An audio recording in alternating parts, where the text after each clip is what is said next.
What are the three biggest questions that Denver Broncos rookie quarterback Bo Nix must answer here in 2024? We'll break that down and much more here on today's brand new episode, Locked on Broncos.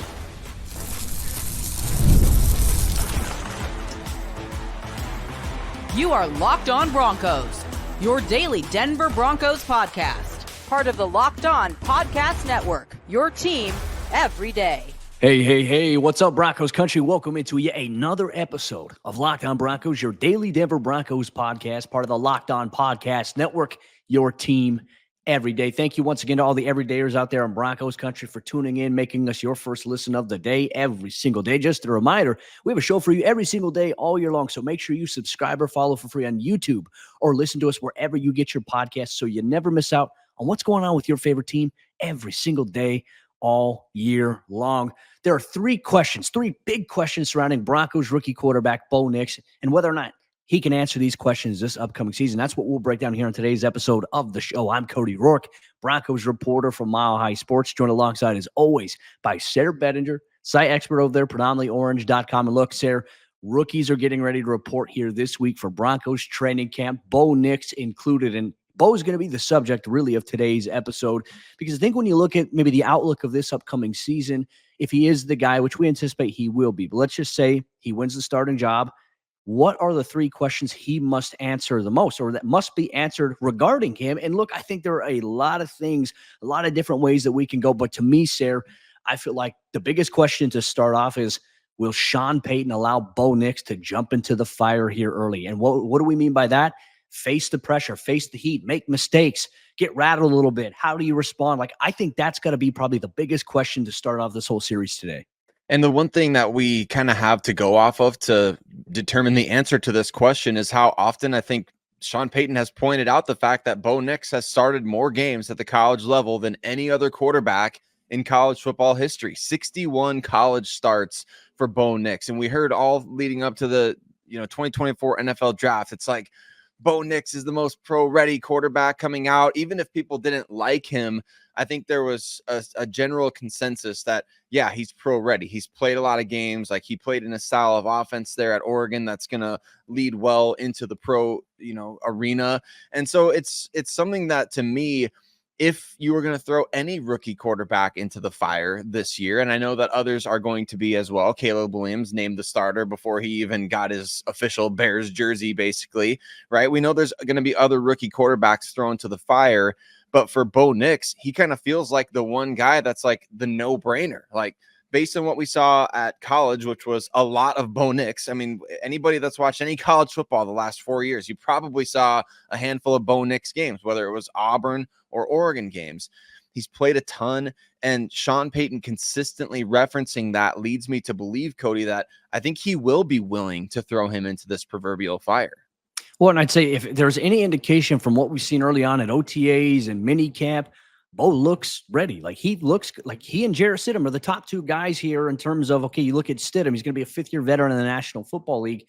You have Bo Nix, who's sitting out there in Sean Payton's offense, which we know is relatively complicated. There's a lot of verbiage. There's a lot of different things that can change. I don't know if anyone had a chance to catch Hard Knocks over the last week or so with the New York Giants, but hearing even like Brian Daboll ask some of the quarterback prospects that they interviewed in the draft process about the offense, what changes, what calls that they're going to make. Like, it is very complex, and Bo is proven to be very smart in this aspect, which is why a lot of people said, hey, he seems like a great fit here for Sean Payton because he can process at a high level. He's decisive. And in OTAs and minicamp, we saw him getting the ball out on time, knowing where he's going through his reads, not panicking or feeling flustered when pressure's around his face or there's somebody coming through the A gap. Like, he stood poised in the pocket. You want to see that maintained through training camp. I think he is going to be able to get thrown into the fire. I think you can live with that. I think he'll do well. I think he'll surprise a lot of people.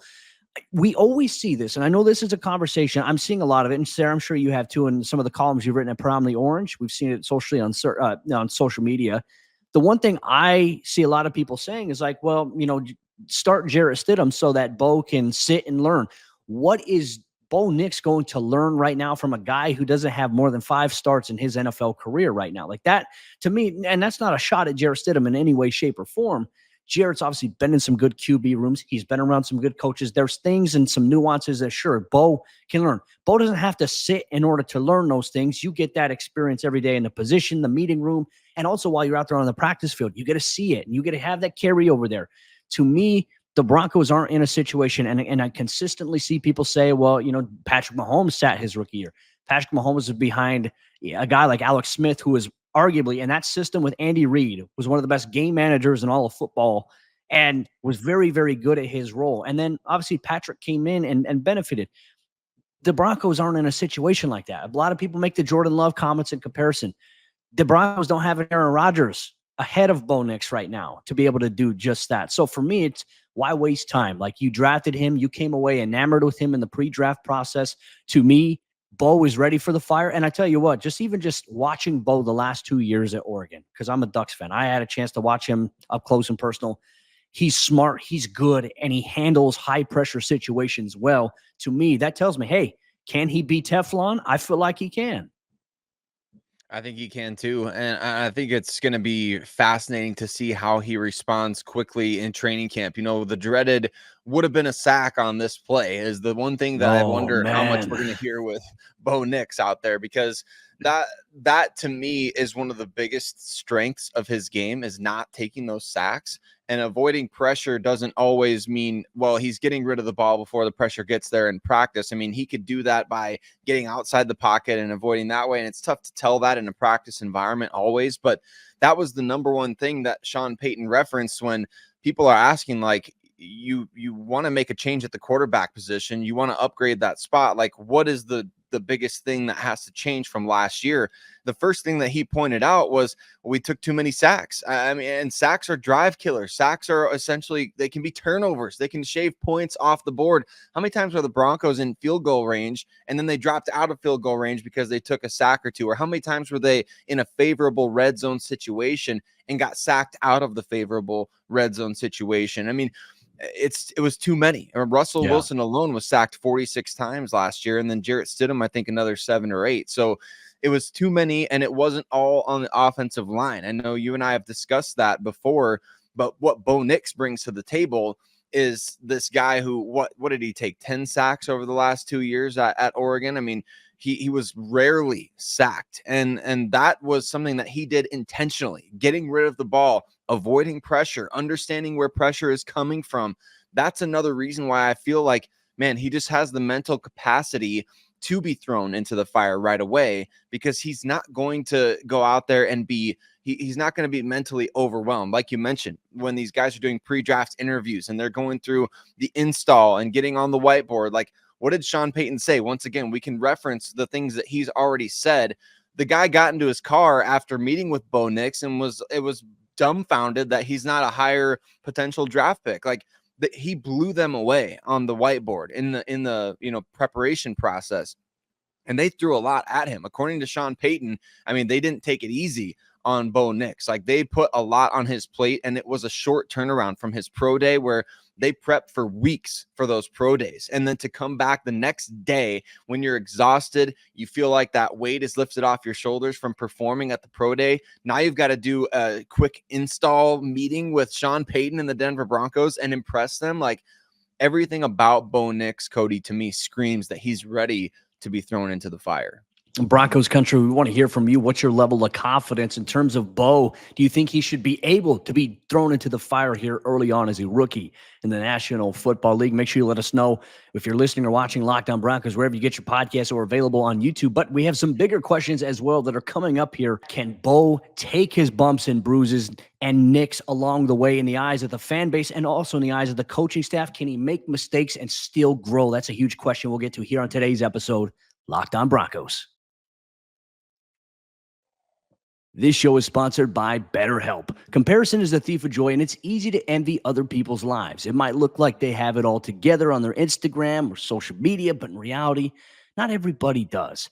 Therapy can help you focus on what you want instead of what others have, so you can start living your best life. And on top of that, look, life never comes with a playbook or a manual that tells you how you should do things. When certain events come up, especially events that can be life altering, therapy is beneficial. I've utilized BetterHelp therapy in the past. And the one thing I like the most about it is I was able to fill out a brief survey, and then I was matched with a therapist. I vibed well with my therapist. So her and I did 2.5 months worth of deep dive sessions to help me deal with stress, anxiety, things along those lines that I deal with in my day-to-day life. But if you don't vibe well with a therapist you get matched to, you can switch therapists at any time through BetterHelp. So if you're thinking of starting therapy, give BetterHelp a try. It's entirely online. It's designed to be convenient, flexible, and suited to your schedule. Just fill out a brief questionnaire to get matched with a therapist and switch therapists anytime for no additional charge. Stop comparing and start focusing with BetterHelp. Visit BetterHelp.com/lockedon today to get 10% off your first month. That's BetterHelp, HELP.com/lockedon. Even if the Denver Broncos are patient with Bo Nix, can this fan base handle the rookie taking his lumps out there and learning on the go? We're going to talk about that today. I mean, Bo Nix is a rookie quarterback. He's got to be allowed to fail forward at times. Is he going to be afforded that opportunity by a fan base that is hungry and desperate to find a franchise quarterback? We're going to discuss that exact thing on today's episode, Locked On Broncos. And want to say thank you once again to all of you that make Locked On Broncos your first listen of the day. And if you haven't already, hit subscribe on your favorite podcast platform and go over to YouTube. If you haven't already, hit subscribe at YouTube. We appreciate you for joining us along the way. And your hitting subscribe helps us get Locked On Broncos out there in front of a lot of other Denver Broncos fans. So do that if you haven't already. And also check out, if you're on YouTube, check out Locked On Sports Today. It's a 24/7 streaming channel with curated, localized content from experts who cover the teams that you love, streaming 24/7 on YouTube or the free Amazon Fire TV channels app right here on the Locked On Sports Network, your team every day. Let's talk about this, Cody. We can trace this back to a number of different players here because Broncos Country, let's face it, we've never seen a rookie quarterback in Denver, at least as far as I can remember. We've never seen a rookie quarterback go out there, start from day one, and take their lumps. Like the last time this happened would probably be John Elway in the early 80s there. And you can correct me if I'm wrong on that, but I think everybody else has sat. The Broncos franchise record for rookie passing touchdowns is Marlon Briscoe at 14. Like rookies have not played in Denver a lot of times. And so can this fan base handle the ebbs and flows of a rookie quarterback season? I think they should. Like, they got to be able to do it. And I understand the level of impatience because of what has transpired over the course of the last 8 years, since Peyton Manning has retired and Denver seemingly hasn't had an answer at quarterback. They felt like at times they did. They've gotten desperate on some guys. They've maybe overpaid some guys in free agency. And so far, they have not found the solution. So is the issue the quarterback itself, or is it the foundation or the environment around the quarterback? I think you can make an argument for a little bit of both on both sides there. But I think the biggest thing here for me, Sayre, is that Bo is a guy who, look, obviously early on in his career, like he was a playmaker at Auburn, but then he ran into some struggles, and ultimately it led to him leaving Auburn and landing in Eugene, and all of a sudden like revitalizing his career in an environment around him where he's got playmakers and he's got confidence and he's just got like his love for football, you can tell, kind of came back a little bit. And all of a sudden, he'd be gotten a Heisman conversation here this past season. He's a tremendous young athlete, very talented. You can see the level of confidence. You can see how smart he is. But with that said, when you come into the NFL, Sayre, you're playing against some 10-year veterans defensively. You're playing against some of the best defensive backs in the game. You're playing against some of the best pass rushers in the game, linebackers in the game. And Denver's going to see their fair share of those opponents at various levels this upcoming season with the schedule that they do play. And with that said, I think that the expectation that some fans have put on Bo Nix is though the Broncos need to win right away. Look, if the Broncos win right away, that's great. And I've seen comparisons to C.J. Stroud. Well, C.J. did it. Why can't Bo Nix do it? Bo can certainly do it. I think the Broncos can certainly do it. But you know how hard it was to be able for the Texans, for C.J. Stroud specifically, to change the narrative surrounding them last season? Like, Sayre, when they drafted C.J. in Houston, I think you and I had a conversation. We're like, hey, like this is a great move for them. They're building something very exciting, but it may take a couple of years. Brand new head coach, the whole works there. And all of a sudden, CJ comes up, lights it up in the NFL season, and then now all of a sudden everyone's having conversations now on NFL Network. What does he have to do to close the gap between he and Patrick Mahomes? It's crazy the narratives we get into at this point. CJ had a great year. So I think a lot of people are expecting Bo Nix to come out and have the same type of rise as CJ did. I think that would be setting up unfair expectations. I think the realistic expectations that Broncos country should have for Bo, let him come in and get acclimated with these guys. Like he's going to make mistakes. I mean, the Broncos play, 7 of their first 12 games of the season are road games. So he's going to have a test in and of itself of become a road warrior, having to be a guy that's going to bring his teammates along there. But you don't want the pressure to be all on his shoulders. And ideally, the quarterback is the one position that's going to receive the most criticism out of every position in the National Football League because everybody's watching that performance. Everybody's tracking every throw, everything that you do. I think that we can sometimes get a little too carried away with that. But I do think, and I strongly believe, Broncos country needs to let Bo take his lumps early on. If he struggles, don't get down on him. It's like, but also at the same time, like, what do we want to see from a guy like Bo Nix if he does struggle? I would say, does he have the bounce back factor? If he has a game where he throws 1 or 2 interceptions, what does he do the next game? How does he respond? That's what I want to see, and I want to see him be able to grow because I can tell you this.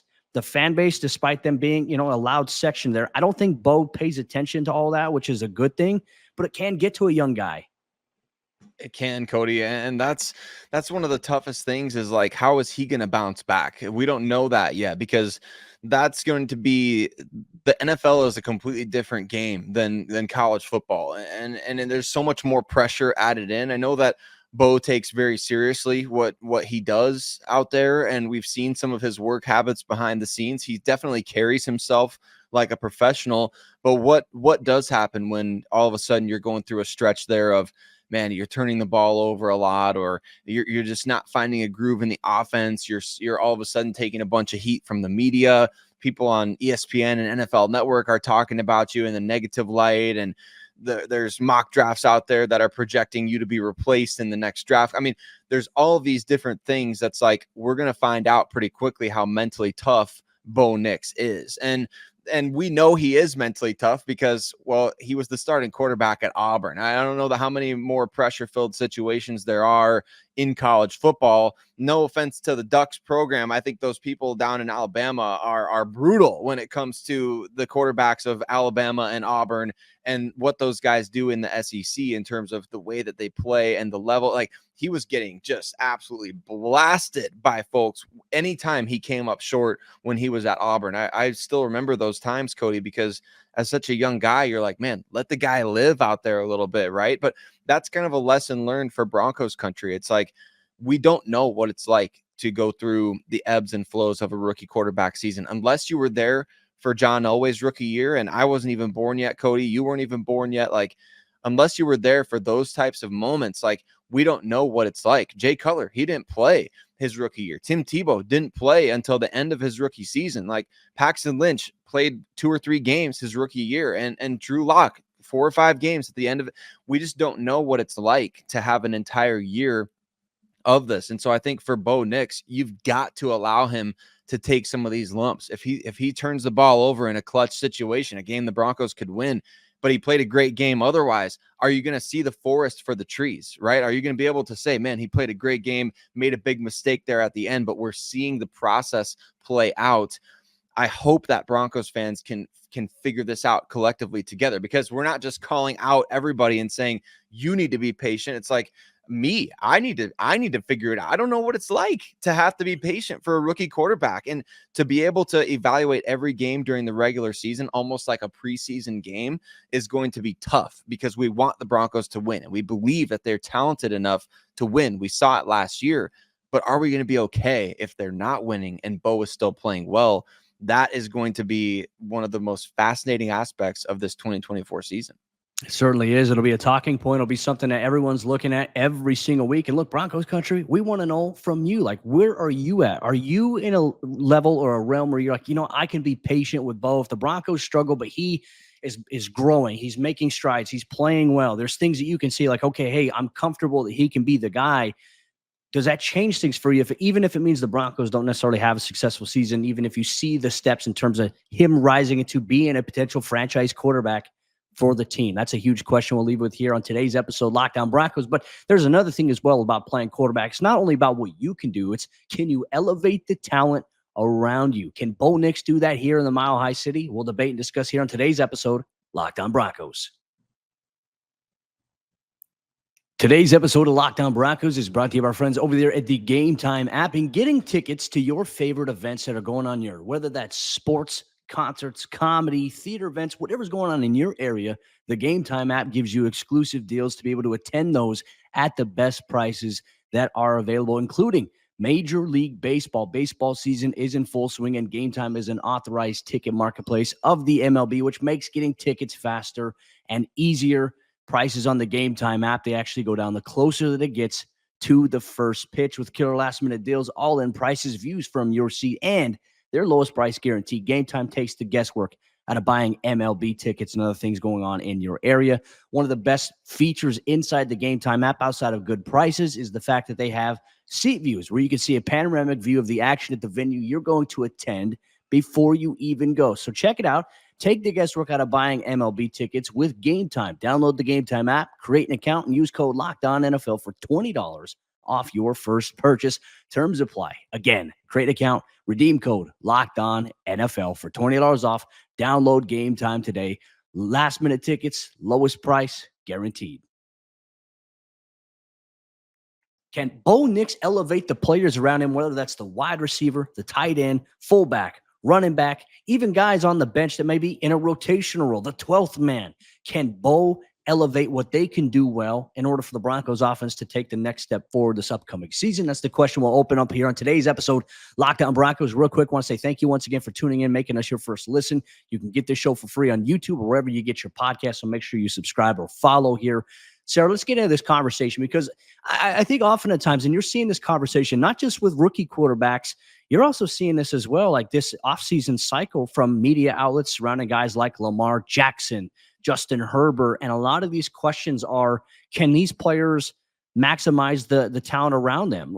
And I think when you look at a guy like Bo Nix, okay, we don't have much of a sample size to run off of here because he hasn't played a single snap in the NFL just yet. But where was he at the University of Oregon? I think Bo's play style with Oregon opened things up, and obviously good connections there with Troy Franklin, obviously Ferguson, the tight end, the wide group of running backs, Bucky Irving. Like, Bo had some talent around him, but Bo also is talented. And so it's like, how do you see how can he make these guys better? Like Troy Franklin right now, he and Bo had a tremendous connection at Oregon. How come, for example, like we're seeing early on in OTAs and minicamp, how come we're not hearing much about Troy Franklin, things like that? There's different levels to this, but I wanted to ask you your simple thoughts here on the question, because it's yes or no, and then I'm curious for your explanation on it. Do you think that Bo can elevate the talent around him? And we just saw the throw session stuff last week with Jarrett Stidham. They had guys, was it Michael Bandy there, David Sills, Cortland Sutton, Tim Patrick, Marvin Mims, Adam Troutman, Lil Jordan Humphrey, Jaleel McLaughlin. A handful of those guys were down there in Dallas, Texas, working with Jarrett and Bo. Do you feel like he can elevate some of these guys and also build on what they do really well? I absolutely think he can elevate these guys, and that's just his game, right? We hear all offseason about how, man, he emphasizes the short passing game, and timing is such a big part for Bo Nix, getting the ball out quickly, get the ball into your playmakers' hands. But I think the biggest reason why I believe that he does elevate the talent around him is we saw it at every stop. I mean, starting with his freshman year at Auburn. Remember, the Broncos drafted a guy by the name of Seth Williams. Who was the guy throwing him the ball that year? It was a freshman. It was a young pup named Bo Nix, right? And he's getting him, and it wasn't the most efficient passing attack offensively, right? I mean, Bo was learning. He was a young teenager starting in the SEC, but that was evident from that point on. Like, everywhere that he went, I saw somebody pointed out that none of the guys he threw to last year were top 100 picks in this year's draft. Like, that doesn't necessarily mean there's not a top 100 guy that's still there. Like, we'll see what happens with his brother Tez, right? I mean, I think that'll be interesting to see, but Oregon doesn't have just this plethora of first round guys. Like, we're seeing the duo or the trio from Washington all go in the top 100 picks, right? And so it wasn't the same for Bo at Oregon. And that's not to say that he didn't have talent around him. He did, but he elevated that talent to a different level, right? And it just became better wherever he went. So to me, I think he is going to be able to do that at the NFL. He puts the ball in the right spot. He gets it out quickly. Timing is a big part of his game. And I do believe that we're going to see him do that at the pro level. Well, and I also think too, it's equally as much as Bo can elevate guys. It's how can other guys elevate Bo in certain categories as well. I mean, like if the Broncos offense, the top guys at the receiver position stay healthy in the running back, the run game, how can that help Bo elevate? I also want to highlight those things because those are equally as important. Like, for example, if Javonte Williams, Jaleel McLaughlin, the Broncos run game gets going, what does that do for Bo? How does that help Bo? Well, it takes all the pressures off of his shoulders to have to go out there and try to win a game. If the Broncos run game is non-existent, all the pressure is going to lie on Bo to make things happen for the Broncos offense. And that's a little bit of an unfair thing to kind of be put into early on as a young guy. But I look at guys like Courtland Sutton, Tim Patrick, Sayre. Obviously, we know very talented guys, Josh Reynolds. All three of these guys are proven talent at the NFL level. So what can Courtland do to help elevate Bo? I think that we're going to see Courtland on more across the middle type plays. I think with that short burst, yard after the catch explosiveness, we'll be able to see from him. Marvin Mims' speed element, if they get him across the middle, or if they get him on a deep ball, I guarantee you, Bo's the type of guy that will connect and can connect on that deep ball that'll give the Broncos an efficient passing game, not only in the short to intermediate, but also downfield at a consistent level. Tim Patrick, just reliability. You got a guy who doesn't drop hardly any passes. That helps with the quarterback. You get that chemistry down pat, and you understand just where to put the football in certain situations. If a safety's coming down on you, Bo seemingly knows how to do that. It's evident based on his college tape. It's also evident based on what we've seen at OTAs. He's very, very smart with his ball placement. Even when it's at 10, 15 to 20 yards downfield, he knows where he's going. And, man, he's got zip. He's got arm talent. There's a lot of people that said, hey, Bo doesn't have the arm talent. That's a lie. Like, I don't stop reading these scouting reports of people that don't actually watch, some of these guys play. A lot of times there are a lot of outlets out there that fool people in terms of, okay, well, this guy's good, this guy's not good. Watch the tape. Let your eyes see something for yourself and maybe figure out how it's going to translate. I think that there's so much that Sean Payton also in this situation can do to help elevate Bo Nix, and that will put Bo in a situation where he can continue to elevate guys. I think that's what we'll see here in training camp. I think we'll see it in the regular season if he does win the starting job. But that's, I think, the thing that we have to try to figure out this season. And look, we may not get the full clear-cut picture answer here about, the long-term aspects of this, but can he come in right away and help elevate the strengths of some of the guys on this roster? I think with ball placement, you mentioned it, like early on in OTAs and minicamp, like one or two practices, he had a couple of passes where it was behind the receiver. The next practice, what did we see? He didn't make that same mistake. He understood. He got the chemistry down pat with these guys. He understands, okay, on this throw, on this play call, this is where I need to put the football. And he made those adjustments. That is a promising sign to me. And I think the guys around him as well, like even Courtland Sutton has already said that, he's got an aura to him. You're going to see guys gravitate towards Bo as much as they already have gravitated toward Jarrett Stidham. Jarrett is well liked in that locker room. Bo is also there as well. I think we can continually reference this quote that Sean Payton had early in the offseason, right? Where he compared Bo Nix to a good golfer. Kind of just how somebody like that, it's like unexplainable why they're so good. Just imagine as a good golfer, what is Bo Nix able to do? He puts the ball where it needs to be. Like, think about in terms of elevating your teammates. Let's say you're playing best ball with somebody like Bo Nix, or you're playing best ball with an actual good golfer. Well, you're going to probably want to take that person's shot just about every time, right? Because where they're putting the ball is where you want to be. You want to be chipping from where they're driving. You want to be putting from where they're chipping, right? So those people that know how to put the ball and ball placement overall, I think that's a great kind of analogy in terms of this whole golfer comparison between Bo Nix. Is like, the dude knows where to put the ball and he knows how to time things up. He knows how to use every club in the bag, and that helps your receivers tremendously to have that trust and that just developing over the course of training camp. Again, I think a lot of times the hyperbole of the offseason can be overwhelming for a lot of people. Like, people get frustrated with Bo Nix getting talked up as though he should have been the number one overall pick. And we understand that. But at the same time, like, you can't help it if the guy's good at certain stuff and you see it and the coaches are talking about it and teammates are talking about it and he's showing it at practice. Like, those are things that I think are going to elevate these, because last year the Broncos were bottom 10 in the NFL in first downs per passing attempt. Like, they were not an efficient passing team. I think people look at Russell Wilson's passing touchdowns and they look at his completion percentage and his interceptions being down last year, and they see that all as signs of, well, Russell, he improved in these key metrics: completion percentage up, touchdowns up, interceptions down. Anybody that watched all 17 games for the Broncos last year understands this team was not efficient throwing the ball, and they couldn't run the ball effectively as a result of that. So what happens now if you have an efficient passing attack? Your run game is better. You're able to push the ball deep more consistently. You're converting more third downs. You're getting into the red zone. You might be able to run the ball better in the red zone, because Broncos were also bottom 10 last year in rushing touchdowns. It all revolves around Bo Nix at the quarterback position. And I do think, Cody, he elevates everybody else in this offense. These are the three biggest questions that Sayre and I have had here for Broncos Country, not only just for Broncos Country, but that the Denver Broncos and Bo Nix, they must answer these questions this upcoming season. Let us know your thoughts on today's episode of the show. We appreciate you so much. And with that said, Broncos Country, that'll wrap up today's episode of Locked On Broncos. Appreciate you for being here with us once again. For all you everydayers out there, here's what you can expect on tomorrow's episode of the show. What are the three biggest questions surrounding this entire team going into the start of training camp? We'll break it all down and much more on tomorrow's brand new episode of the show.